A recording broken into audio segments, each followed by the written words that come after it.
Hey, welcome back. It's Mark Simone here for Sean Hannity. One of the best books of 2018, in fact, the number one bestseller is Gregg Jarrett's book, The Russia Hoax. You've got to get that book. No better book on the subject of Comey, Muller, and all this witch hunt. Gregg Jarrett's latest book, and he's on the line with us now. Of course, you see him on Fox News. Gregg Jarrett, how are you?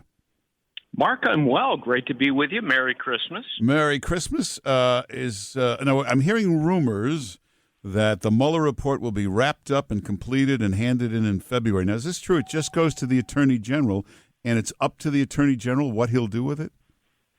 That's right. Under the special counsel regulations, it goes to the AG. He can give it to Congress. He can make it public, or he can divide it up and only give a summary to the public.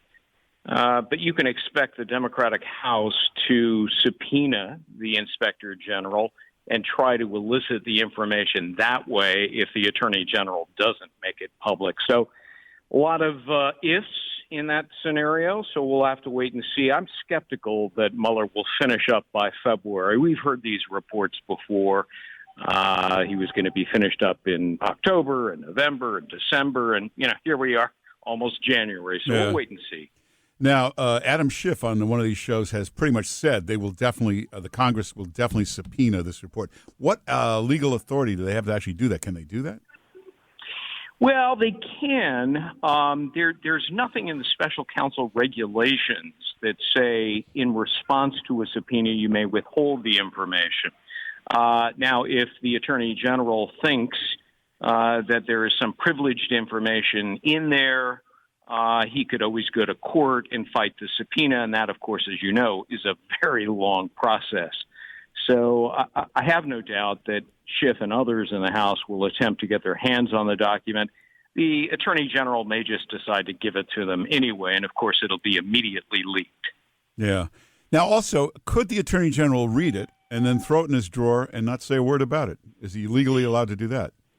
He absolutely is. And in fact, that's happened before with independent counsel. You remember Patrick Fitzgerald decided that essentially in the Scooter Libby case, he was only going to make public that portion of the investigation. Everything else was kept confidential to this very day. So just because a report is written doesn't mean it's made public. So let's say it's not made public. Can they, Congress legally, can they subpoena Mueller to testify? And is Mueller free to talk about what's in there?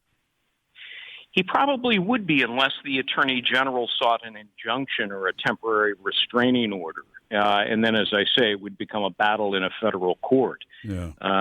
So, one way or another, Democrats in the House are going to try to make it public. And, we're assuming, of course, that the information contained therein is negative. It may well be something that even Republicans are welcoming in a public venue. Well, listen, we all started out thinking Mueller is a straight arrow. Mueller will do the right thing. But I used to think that about Comey years ago. After watching that and reading your book, I'm not counting on Mueller doing the right thing. Like the rest of them, he's going to make it as negative as he can make it. I was actually surprised that the moment Mueller was appointed, everyone jumped on board and said he's the perfect person. He's got impeccable credentials. I wrote a column the next day saying, wait just a minute. He is conflicted by virtue of his close relationship with James Comey, who may very well be a key witness. And in fact, Comey has been interviewed by the special counsel as well as Rod Rosenstein. That's a disqualifying conflict of interest. Mueller should never have taken the job. And he has more than one conflict of interest. He actually has three, as I identify in my book.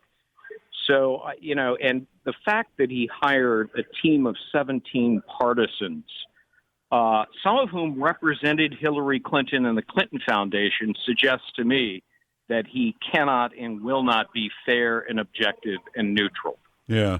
What can the president do? I know he's talking about releasing his own report about the Mueller report.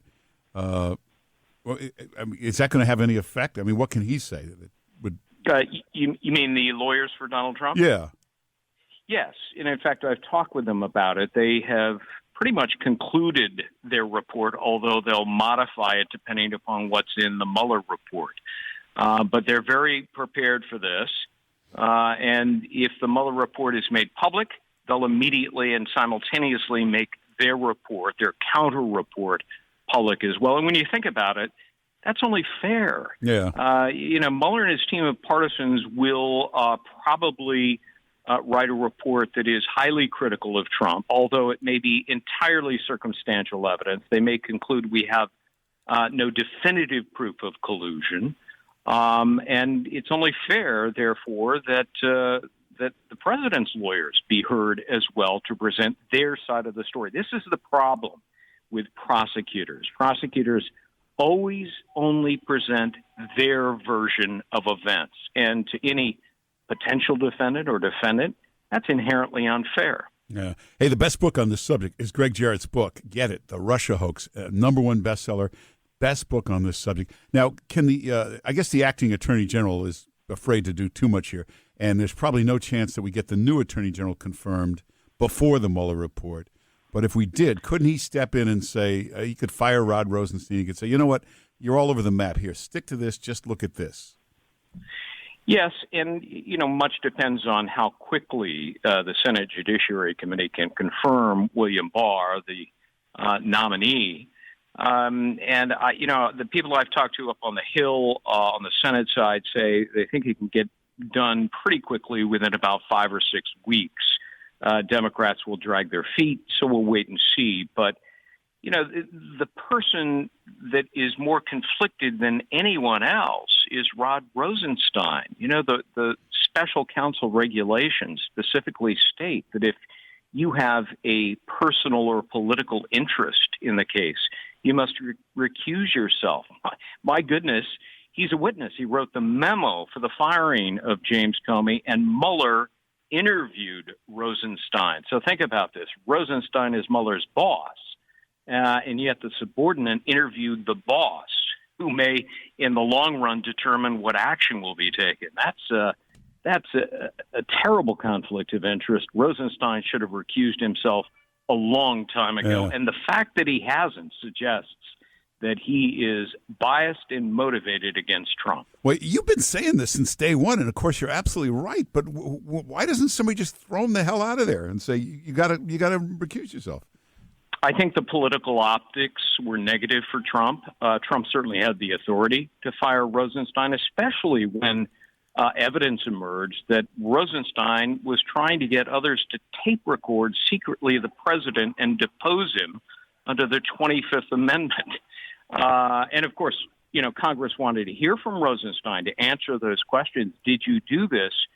And he continued to defy their requests and slow-walked it until Democrats took over the House. So, Rosenstein could have been fired, should have been fired more than any person at the Department of Justice. Yeah. Hey, Gregg Jarrett, we only got like a minute left, but the Southern District of New York, that's the local U.S. attorney here, is looking all through Trump organization business here in New York. Wouldn't a new attorney general just say, stop that, there's no report of any crime there? Wait till something is discovered. Well, you're right. A good, incompetent, and responsible attorney general would say, show me why you are doing this and what real evidence that you have that connects the President of the United States to any of these things. And especially since it was motivated by Robert Mueller. None of this has anything to do whatsoever with Trump-Russia collusion. These are collateral issues that are being driven, I think, by a personal and political animus toward Trump. Yeah. Hey, the U.S. attorney seems to be a very good guy, Jeffrey Berman here in New York. So he's had to recuse himself. It's the people under him that are doing this. But we're not going to get anything really happening here until we get a new attorney general, right? The acting attorney general probably a little afraid to take some action here. Well, I think you're right. Matthew Whitaker, the acting AG, feels handcuffed by virtue of the political salvos he's been taking. So I think much will depend on how quickly William Barr can be confirmed and take over. And, not that he is a, Donald Trump sycophant. This is a guy who served as Attorney General for 2 years back in the 1990s. He's a brilliant legal mind, highly regarded, impeccable credentials. And I think he'll do what's fair and honest and equitable. And that's all you can ask in an attorney general, as opposed to Jeff Sessions, who had no earthly idea what he was doing in that position. Yeah. Well, Gregg Jarrett, thanks for taking the time today. You got to get his book. It's the best book on the subject, The Russia Hoax, #1 bestseller. It's Gregg Jarrett's book. Go to Amazon or wherever you want to go and just get the book, The Russia Hoax. Gregg Jarrett, thanks for being with us. Yeah, you're very kind, Mark. Good to be with you, and happy holiday. All right, happy holiday. Thanks for being with us.